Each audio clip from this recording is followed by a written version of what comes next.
नमो सिद्धाणं नमो आयर्याणं नमो वच्छायाणं नमो लोये सव्यसावनं मङ्गलं भगवान् वीरो मङ्गलं कात्मोहै मङ्गलं कुन्दकुन्दार्यो जैन धर्मोऽस्तु मङ्गलम्।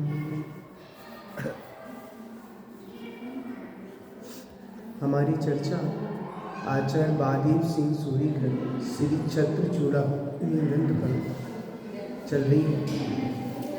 इसमें जीवनधर स्वामी के चरित्र का वर्णन है। कल हमने देखा था जीवनधर कुमार, इनका चौथा विवाह हुआ था और चौथा विवाह हुआ था, उनका नाम क्या था? बोलो। चौथी पत्नी का नाम क्या था? क्षेमश्री। पहली का नाम था गंधर्व दत्ता,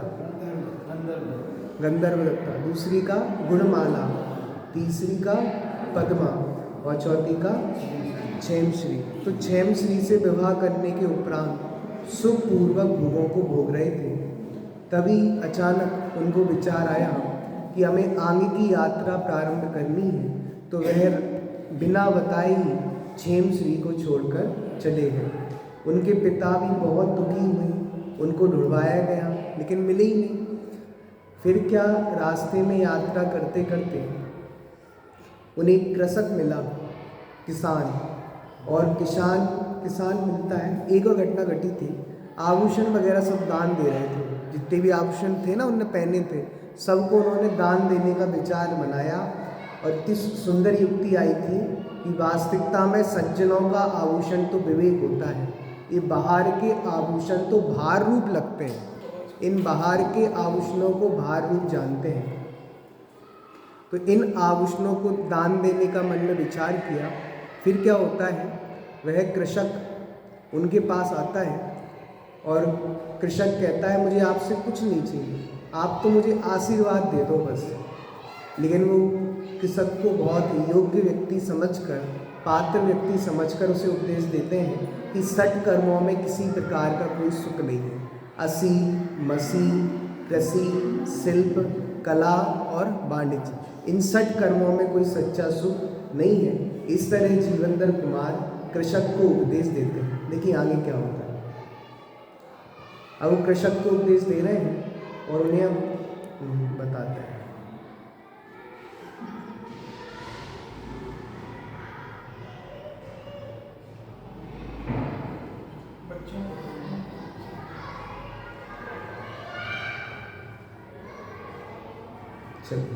कृषक से कहते हैं 60 कर्मों में सुख नहीं है, आत्मोन्नमत, आत्मा से उत्पन्न सुख ही सच्चा सुख है। आत्मोत्थमात्माना साधमव्यापादमनुत्तरम अनंतम स्वास्थ्यमानंदम तृष्णामपवर्गजम। अपनी आत्मा से उत्पन्न हुआ सुख आत्मा के द्वारा साध्य है, बाधा रहित है, सर्वोत्कृष्ट है, अनंत है, आनंदमय है, तृष्णा रहित है और मोक्ष में होने वाला है। बताओ, कृषक को पात्र जीव जानकर उपदेश दे रहे हैं। कह रहे हैं सुख कहाँ है? आत्मा में है, बाहर की वस्तु में सुख नहीं है। देखो, अपनी आत्मा से या आत्मा में ही उत्पन्न होने वाला सुख आत्मा के द्वारा साध्य है, बाधा रहित है, सर्वोत्तम है, अनंत है, आनंदमय है, तृष्णा रहित है और मोक्ष स्वरूप है, विशेषार्थ। आत्मोत्पन्न सुख की जो विशेषता श्लोक में वर्णित की है, उनकी संक्षिप्त व्याख्या निम्नानुसार है। आत्मा के द्वारा साध्य है। आत्मोत्पन्न सुख अन्य जड़ द्रव्य या इंद्रियों की अपेक्षा रखने वाला नहीं है। स्वयं साध्य है, स्वावलंबी है, उसे पर के अवलन की अपेक्षा नहीं है। मतलब आत्मा का जो सुख उत्पन्न होता है वो आत्मा से ही होता है, और सचमुच कहे सुख तो आत्मा में ही है, क्योंकि सुख नाम का गुण 6 द्रव्यों में से एक जीव द्रव्य के अंदर ही है। पुद्गल के अंदर सुख नाम का गुण नहीं है, लेकिन हम पुद्गल में ही सुख खोजते हैं। धर्म अधर्म आकाश काल विश्व में 6 द्रव्य हैं, 6 द्रव्यों में सुख नाम का गुण आत्मा के अंदर है। ना पुद्गल के अंदर सुख नाम का गुण है, ना अन्य 4 द्रव्यों के अंदर सुख नाम का गुण है। इसलिए आत्मोत्पन्न सुख किससे प्राप्त होता है? आत्मा से ही प्राप्त होता है। दूसरा, बाधा रहित है। आत्मोत्पन्न सुख में किसी प्रकार की कोई बाधा नहीं है, उस पर किसी का आवरण नहीं है। जैसे चक्षु इंद्रिय के द्वारा कोई इष्ट वर्ण देखकर आनंद मना रहा हो, उसी समय कोई वस्तु बीच में आ जाए तो चक्षु इंद्रिय जन आनंद बाधित हो जाती है। जैसे मान लो बहुत अच्छी फिल्म चल रही हो, बहुत अच्छा सीन चल रहा हो, और कोई टीवी के आगे आके खड़ा हुआ है, कैसे भगाते हैं? हटो, आज डिस्टर्ब कर दिया तुमने हमको, क्यों बीच में आके खड़े हो गए? इसको कहते हैं इंद्रिय सुख बाधा वाला है। आपकी बहुत अच्छी चीज़ बनी हो भोजन में, और मान लो मुंह में ककड़ा आ गया, पत्थर आ गया, कितनी अच्छी चीज़ बनी थी लेकिन सब बेकार। क्यों? क्या उत्पन्न हो गई? बाधा उत्पन्न हो गई। एक एक इंद्रिय संबंधी सुख में बाधा उत्पन्न होती है। पंखा चल रहा है, गर्मी के दिन है, बहुत अच्छा पंखा चल रहा है, लाइट गई, अब बताओ स्पर्श इंद्रिय के सुख में बाधा है कि नहीं है? रसना इंद्रिय के सुख में बाधा है कि नहीं है? एक एक इंद्रिय के सुख में बाधा है। विचार तो करो बैठ के, हमें इंद्रिय सुख की हेता कब भाषित होगी? हम विचार ही नहीं करते। विचार करना पड़ेगा, बिना चिंतन के मोक्ष मार्ग नहीं मिलता। विचार शक्ति शून्य व्यक्ति को मोक्ष मार्ग नहीं मिलता, सुखी नहीं हो सकता। आप विचारो तो सही, इंद्रिय सुख है क्यों है? ये तो शास्त्रों में लिखी बातें हैं। इंद्रिय सुख है, इंद्रिय सुख है। लगना भी तो चाहिए ना। कब लगेगा? जब हम विचार करेंगे। टोडरमल जी इसलिए लिखा, तत्व विचार करने वाला व्यक्ति सम्यक्त का अधिकारी है। विचार ही नहीं करते ना, तो एक एक इंद्रिय सुख में बाधा है, विचार करो। स्पर्श इंद्रिय सुख में बाधा है, पता चल गया। गर्मी के दिनों में, बोलो, गर्मी के दिनों में पंखा चलना बंद हो गया, ये तो किससे संबंधी? उष्ण शीत संबंधी बाधा। बहुत तेज ठंड पड़ रही हो, सर्दी पड़ी, घर की गेट मेट सब बंद कर दिए, और किसी बच्चे ने घर की खिड़की खोल दी। अरे तुम क्या कर रहे हो, खिड़की क्यों खोल रहे हो? बोलो, अभी सुख आ रहा था क्योंकि गर्मी थी, सब कुछ पैक कर दिया था, लेकिन जैसे ही खिड़की खुली तो गर्मी लगने लगी। इसका मतलब इंद्रिय सुख कैसा है? बाधा वाला है। और अतीन्द्रिय सुख कैसा है? अव्यावाद है, उसमें कोई बाधा है ही नहीं।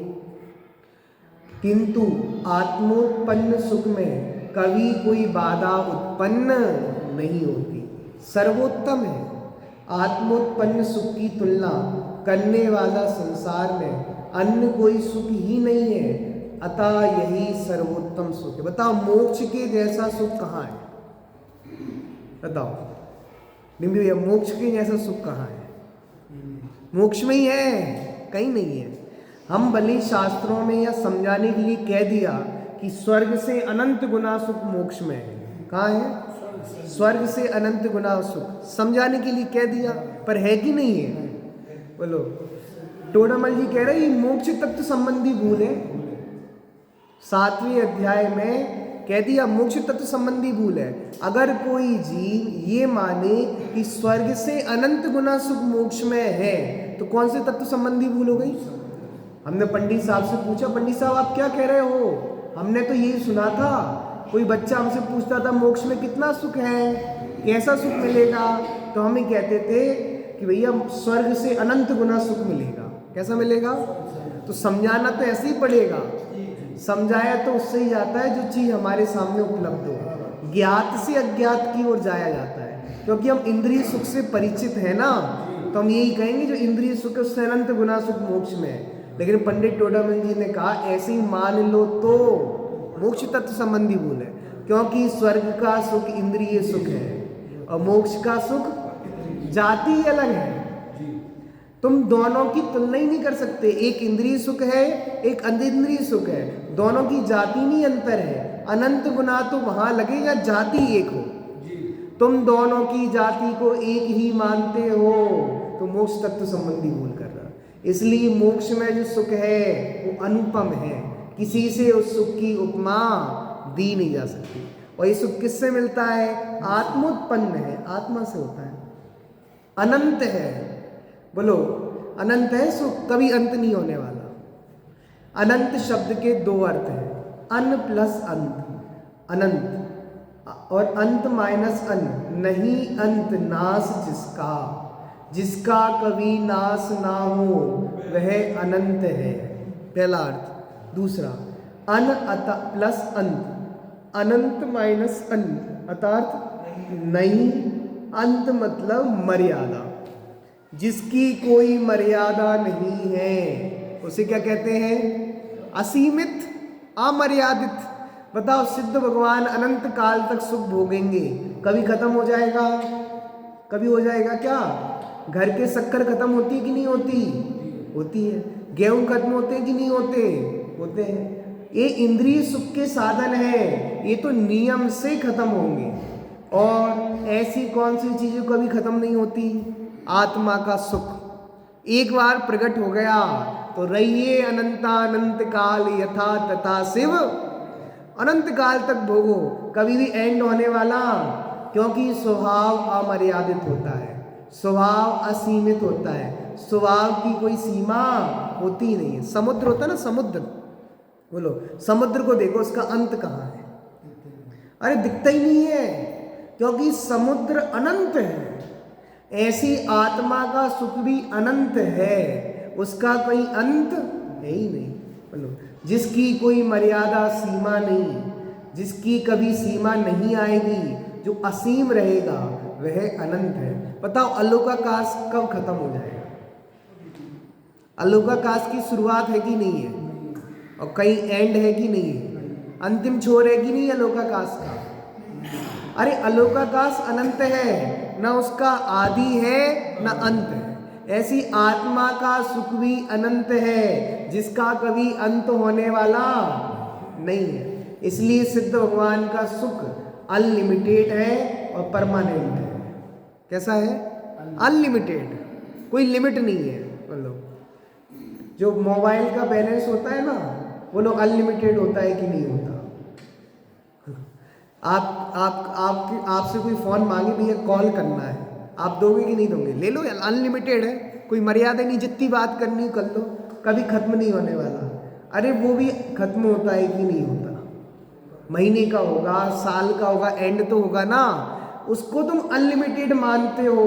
और यहाँ का सुख तो अनलिमिटेड सचमुच है, कभी खत्म नहीं होने वाला।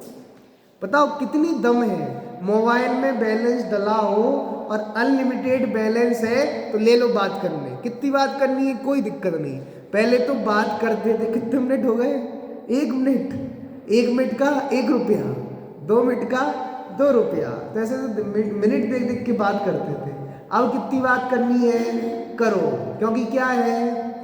अनलिमिटेड है।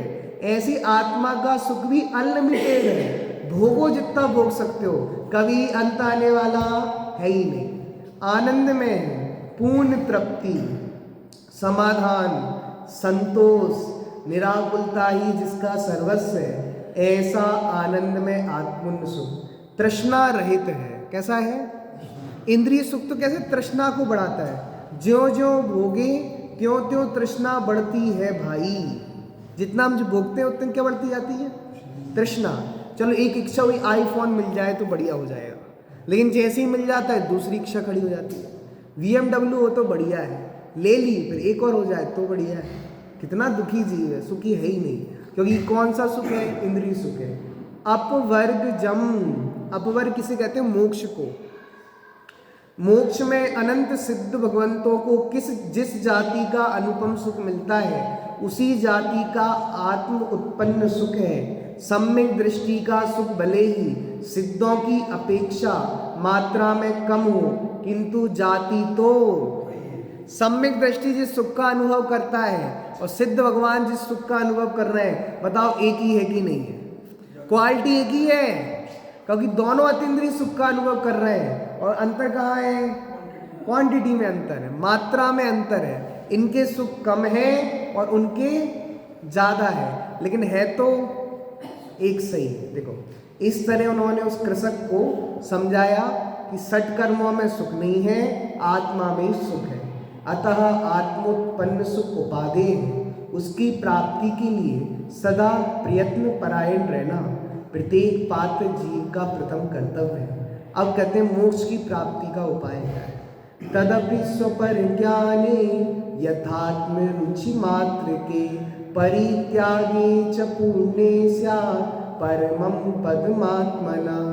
और वह आत्मा का परम पद अर्थात मोक्ष यथार्थ रुचि रूप सम्यक दर्शन, स्वपर के भेद विज्ञान सम्यक ज्ञान और परिपूर्ण सम्यक चारित्र्य होने पर ही होता है। मोक्ष का मार्ग कब होता है? 3 चीज़ों पे होता है, सम्यक दर्शन, सम्यक ज्ञान, सम्यक चारित्र्य। आत्मा की यथार्थ रुचि रूप सम्यक दर्शन, भेद विज्ञान रूप सम्यक ज्ञान और आत्मरमणता रूप सम्यक चारित्र्य के परिपूर्ण होने पर आत्मा को परम पद अर्थात मोक्ष पद होता है। श्लोक में सम्यक चारित्र्य पूर्ण होने पर ही मोक्ष होता है, यह अंश अति महत्वपूर्ण है। क्या कह रहे हैं? सम्यक चारित्र्य के परिपूर्ण होने पे। सम्यक दर्शन कब परिपूर्ण हो जाता है? सम्यक दर्शन कब परिपूर्ण हो जाता है? होता ही है परिपूर्ण। सम्यक दर्शन जब भी होता है कैसा होता है? परिपूर्ण ही होता है, पूरा ही होता है। बताओ, आपने किसी को सुना कि इनको इतने % सम्यक दर्शन है? विपिन भैया, रामचंद्र जी को 50% सम्यक दर्शन था और 50% क्या था? सम्यक दर्शन होता है जब भी पूर्ण ही होता है। ज्ञान, सम्यक ज्ञान जब भी होता है तब कैसा होता है? पूर्ण। पर चारित्र्य कभी भी पूर्ण नहीं होता, क्रम से पूर्ण होता है। तो कह रहे हैं सम्यक दर्शन आदि की एकता रूप तो मोक्ष मार्ग है और सम्यक चारित्र्य पूर्ण होने पर साक्षात मोक्ष होता है। इसका अभिप्राय निम्न अनुसार समझना। जब 12वें गुणस्थान में वीतरागता पूर्ण होती है। वीतरागता कब पूरी हो जाती है? 12वें गुणस्थान में जाके। क्योंकि 12वें गुणस्थान में क्यों पूर्ण वीतरागता होती है? क्योंकि वहाँ चारों कषाय चली गई। कितनी? चारों। कौन कौन सी? अनंतानुबंधी, अप्रत्याख्यान, प्रत्याख्यान, संजुलन। चारों कषाय चली गई, इसलिए 12वें गुणस्थान में कैसी वीतरागता हो गई?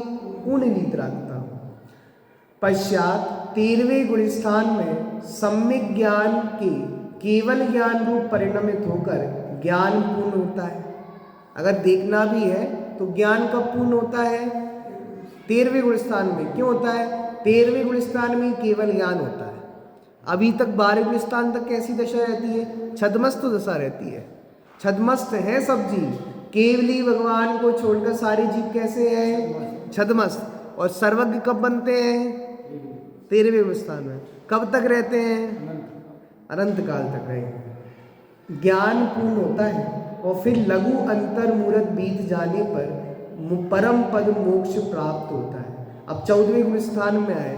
14वें गुणस्थान का काल कितना है? आ ई उ री ली 5 ह्रस्व अक्षर। कितना है चाचा जी? 5 ह्रस्व अक्षर पूर्ण हो जाते हैं तो 14वें गुणस्थान का काल पूरा हो जाता है। तो कोई जीव 13वें गुणस्थान में तो बहुत समय रह सकता है, लेकिन 14वें गुणस्थान में कितना रहेगा?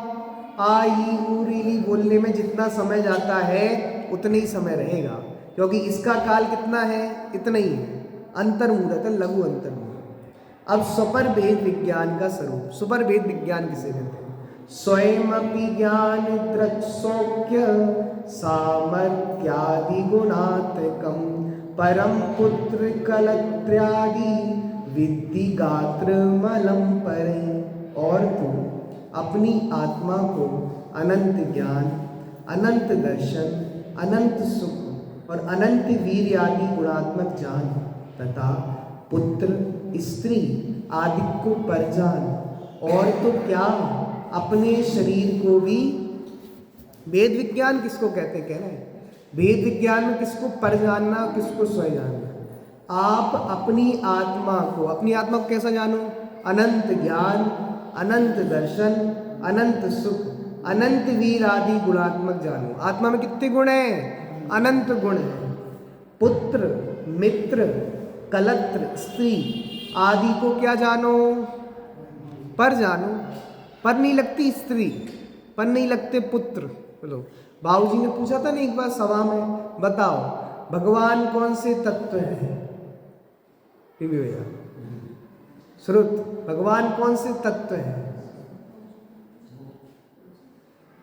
चाचा जी, भगवान कौन से तत्व है? तत्व, तत्व। अरे जीव तत्व तो है, जीव तत्व को छोड़ के कौन से तत्व है बताओ? तो एक भाई साहब खड़े हुए, अजीब तत्व है। तो तुम्हें अपनी पत्नी अजीब तत्व नहीं लगती? बोलो, तुम्हें अपने बच्चे अजीब तत्व नहीं लगते हो? भगवान अजीब तत्व लगते हैं। बेटा तुम्हें मोक्ष तत्व नहीं होगा कभी। बोलो, भगवान मोक्ष तत्व है।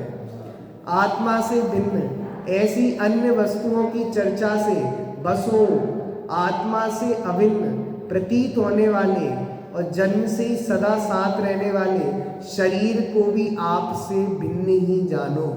जहाँ देह अपनी नहीं, तहाँ न अपनों कोय, घर संपत्ति पर प्रगट है, पर है परिजन। ये कैसा शरीर है? ये तो शरीर भिन्न है। अब शरीर के रिश्तेदार भी कैसे होंगे? तो वो तो माता कौन है बताओ? माँ कौन है? किस माँ की रिश्तेदारी किससे है? शरीर से कि आत्मा से? शरीर से ही है, क्योंकि शरीर को जन्म देने वाली माँ है। शरीर का जनक पिता है और शरीर के रिश्तेदार हैं सब। आत्मा का रिश्तेदार कौन है?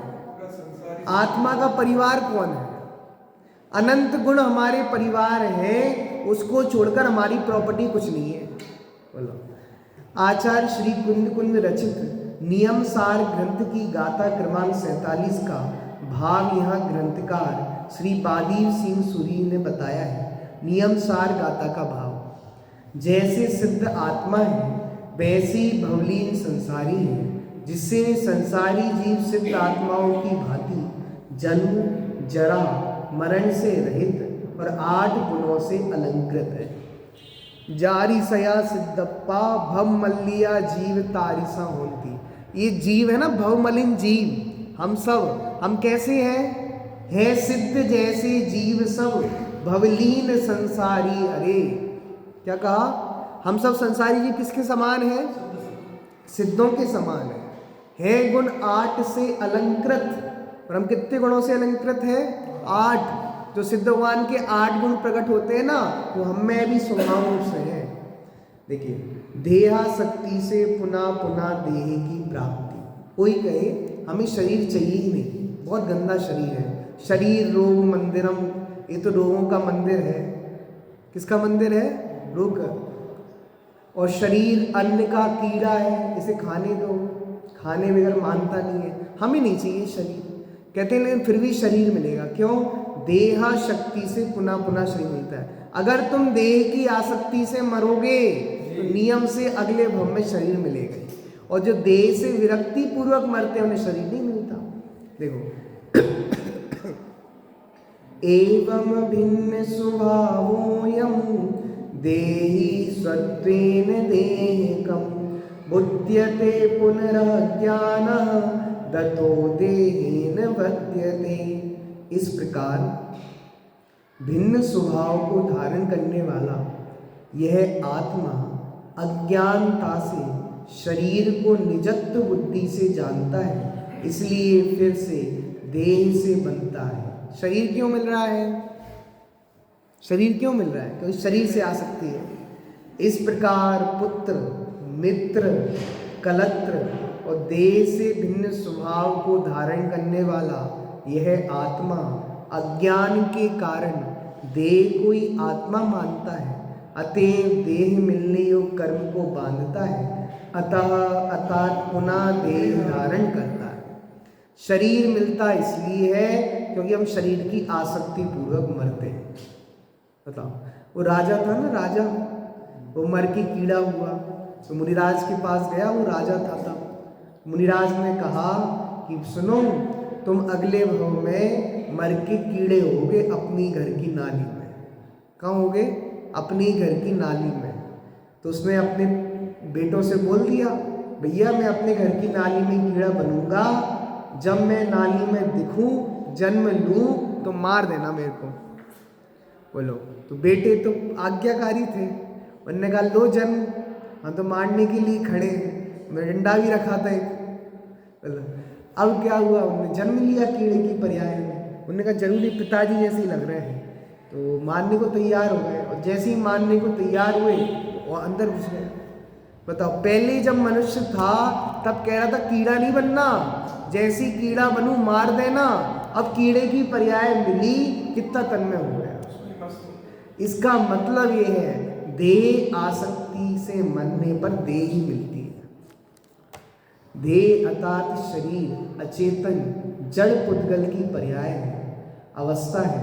ऐसा शास्त्र के आधार से जानकर मनुष्य आदि के मरण के समय शरीर से जीव प्रत्यक्ष ही भिन्न होता है। बताओ, ये हमें दिख रहा है सब कुछ। जब भी हम किसी को जलाने जाते हैं, मृत्यु हो जाती है, तो देखते कि नहीं देखते? प्रत्यक्ष शरीर और आत्मा भिन्न भिन्न हो रहे हैं। सबसे प्रत्यक्ष नजारा है। राग से भिन्नता नहीं दिखेगी तुम्हें, लेकिन शरीर और आत्मा की भिन्नता प्रत्यक्ष दिखती है। बोलो, मरघट में भी जाते हैं तो तब किसको जला के आ रहे हैं? शरीर को कि आत्मा को? विपिन भैया, किसको जलाने जाते हैं? शरीर को। आत्मा तो चली गई, निकल गई। तो अभी प्रत्यक्ष भिन्नता भाषित होती है, लेकिन ये जीव भिन्नता का अनुभव नहीं करता। ऐसा प्रत्यक्ष अनुभव करने पर भी शरीर विषयक एकत्व बुद्धि नहीं छूटती। इसे अज्ञान मिथ्यात्व कहते हैं। इसी मिथ्या एकत्व को छोड़ने के लिए अपने आत्मा में एकत्व करना विधि पूर्वक कार्य है। कौन सा कार्य करना चाहिए? अपनी आत्मा में एकत्व करो और बाहर से एकत्व बुद्धि छोड़ दो। बहुत गहरी एकत्व बुद्धि बैठी। शरीर अच्छा दिखे तो मैं अच्छा, शरीर बुरा दिखे तो मैं बुरा, मैं सुखी दुखी में रंग राव, मेरे घन ग्रह गोधन प्रभाव, मेरे सुक्ति में सबल दीन बेरूप सुवग। मैं सुखी हूँ, मैं दुखी हूँ, मैं गोरा हूँ, मैं काला हूँ, मैं मोटा हूँ, मैं पतला हूँ। तुम कुछ नहीं हो, तुम आत्मा हो। बताओ, मोटा कौन होता है? हल्का भारी, ये कौन से गुण की पर्याय है? स्पर्श गुण की पर्याय है। और स्पर्श गुण आत्मा का है कि पुद्गल का है? पुद्गल का है। लेकिन इतना एकत्व बुद्धि हमारी उस शरीर में, शरीर मोटा हो गया तो मैं मोटा हो गया, शरीर पतला हो गया तो मैं पतला हो गया, शरीर गोरा है तो मैं गोरा, शरीर काला है तो मैं काला। अब बताओ, तुम ना गोरे हो, ना काले हो, ना मोटे हो, ना पतले हो, कौन हो? कौन? आत्मा हो। लेकिन मानने को जी नहीं है ना। देखो, इसी मिथ्या एकत्व को छोड़ने के लिए अपनी आत्मा में एकत्व हो रही। मैं आत्म तत्व हूँ, जो हमें सर्व सामर्थ्य से करना चाहिए, जिससे शरीर में एकत्व बुद्धि स्वयं ही छूट जाती है। अज्ञान ही संसार भ्रमण का कारण। अब बेचारे किसान को उपदेश दे रहे हैं। कौन?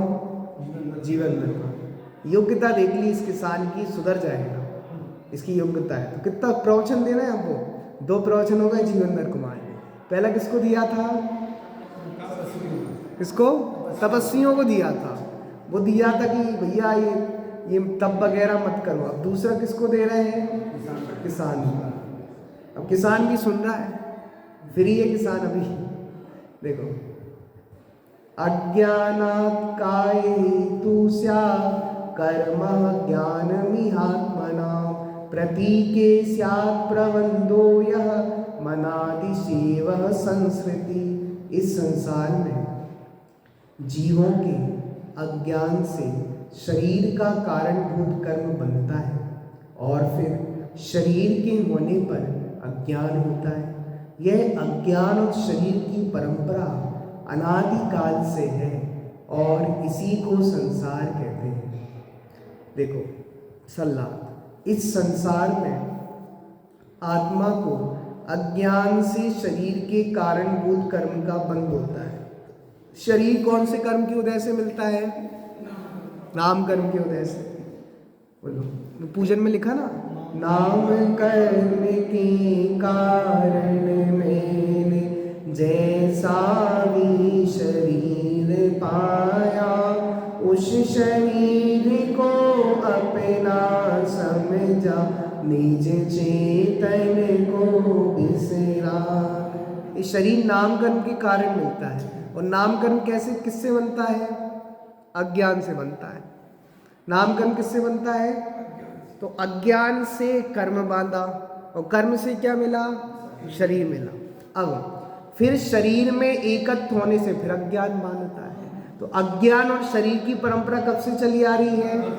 अनादिकाल से। समझ में आ रहा है? मैं आपसे पूछूं, सबसे पहले अज्ञान था कि शरीर? विपिन भैया, पहले इस भूमि में बीज आया था कि वृक्ष आया था? श्रुत। पहले बीज था कि वृक्ष? नहीं, पहले तो बीज होगा ना, तभी तो वृक्ष आया होगा। लेकिन भाई साहब, बीज कहां से आएगा? समझ में आया? ना बीज पहले है ना वृक्ष पहले है। अनादि में पहला और दूसरे का प्रश्न ही नहीं होता। इसलिए अज्ञान कब से है? अनादि से। शरीर कब से है? टोडामल जी ने उदाहरण दिया, जैसे सोना खदान से निकलता है तो किट्ट कालीमा सहित निकलता है। तिल में तेल किसने भरा? अनादि से। दूध में पानी किसने डाला? अनादि से। ऐसी अज्ञान और शरीर की ये परंपरा है कि अनादि से चल रही है। कब तक चलेगी? कब तक चलेगी? श्रुत कब तक चलेगी? अनंत काल तक। श्रुत कह रहा है अनंत काल तक शरीर चाहिए। बोलो, मतलब अगर आप बहुत सारी जीवों, नाना जीवों की अपेक्षा विचार करो तो अनंत काल तक रहेगी, पर एक जीव की अपेक्षा विचार करो तो अनंत काल नहीं है। ये हमें शरीर अब अनंत काल के लिए नहीं चाहिए। अब रह तो लिया इसके साथ, कितने रिश्तेदारी निभाए, सब तो कर ली इससे, अब नहीं चाहिए शरीर। यहाँ कोई प्रश्न करे कि प्रथम अज्ञान से कर्म का बंध होता है, ऐसा क्यों बताया? कर्मोदय से अज्ञान होता है, ऐसा क्यों नहीं बताया? शास्त्रों में तो अज्ञान और कर्म दोनों ही अनादिकाल से जीव के साथ रह रहे हैं, ऐसा वर्णन आता है। इन प्रश्नों का उत्तर निम्न प्रकार है। आपका ये कहना सत्य है कि अज्ञान और कर्म दोनों ही संसारी जीव के अनादिकाल से, परंतु श्लोक में अज्ञान से कर्म बंध होता है, ऐसा कहने का अभिप्राय निम्न अनुसार है। कर्म ने जीव को कभी अज्ञानी नहीं बनाया, किंतु जीव ने अपने अपराध से अज्ञान को गले लगाया है। बताओ, अज्ञान से बंधे हैं ना? अज्ञान से बंधे और किसी से नहीं बंधे। कर्म नहीं बांधता जबरदस्ती। वो आपने कहानी सुनी होगी ना, एक बहुत बड़ा व्यापारी जिसके 100 ऊँट थे। कितने ऊँट थे? 100। वो व्यापार करने जा रहा था, अब रास्ते में ठहरना था उसको, तो सारे ऊँटों को बांधना था। तो उसने 99 ऊँट तो बांध दिए। बांध दिए कि नहीं बांध दिए? बांध दिए। अब एक उसके पास रस्सी कम पड़ गई, भूल गया लाना। अब उसने 100वें ऊँट को बांधना था, तो उसने क्या किया कि अपन इसके लिए क्या करते हैं, जैसे 99 ऊँटों को बांधने के लिए अपन ने जो जो एक्शन किए थे, वही 100वें ऊँट के लिए कर दिए। उसको ऐसा लिया, ऐसा करके बांध दिया। अब क्या हुआ, सुबह हुई, सब ऊँट जाने को तैयार हो गए, तो 99 की रस्सी तो खोल दी, 99 तैयार हो गए। अब वो 100वां ऊँट खड़ा नहीं हो रहा। सबने पूछा क्या हुआ क्या हुआ, तो उसने कहा मैंने इसको बांधा ही नहीं था। बोलो, नहीं बांधा था कि नहीं बांधा? उसको नहीं बांधा था, रस्सी थी नहीं, लेकिन वो अपने को बंधा हुआ अनुभव कर रहा है। किससे? अज्ञान से। ऐसी हम कर्मों से बंधे नहीं हैं। अवध स्पष्ट है, 14वीं गाथा समय सार की अवध स्पष्ट है। कर्मों ने हमें छुआ ही नहीं, कर्मों ने हमें बांध नहीं सकते। जब छू ही नहीं सकते तो बांधेंगे कैसे? आत्मा को कर्मों ने छुआ नहीं, बांध सकते नहीं, फिर भी मैं बंधा हुआ हूं, ऐसा मानना अज्ञान है। बोलो, वो ऊंट बंधा नहीं था, वो अनुभव कर रहा था मैं बंधा हुआ। अब वो उठेगा कि नहीं उठेगा बोलो, ऊंट वैसे ही उठेगा कि नहीं उठेगा? उसको भी खोलना पड़ेगा। जो एक्शन बांधने की किए थे वही एक्शन खोलने के करने पड़ेंगे। अब उठाऊं क्यों? उसके भ्रम में तो ये था मैं बंधा हुआ। इसलिए कर्म जीव को नहीं बांधते, जीव स्वयं अज्ञान से बनता है।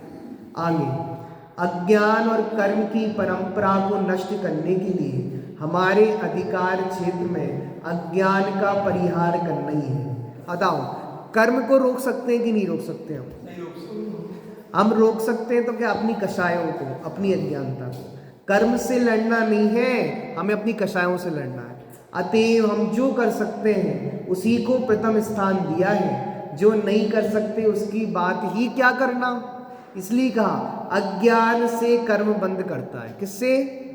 ये नहीं कहा कि कर्म के उदय से अज्ञान होता है, कहने में कोई दिक्कत नहीं थी, पर यह किसकी मुख्यता करनी थी?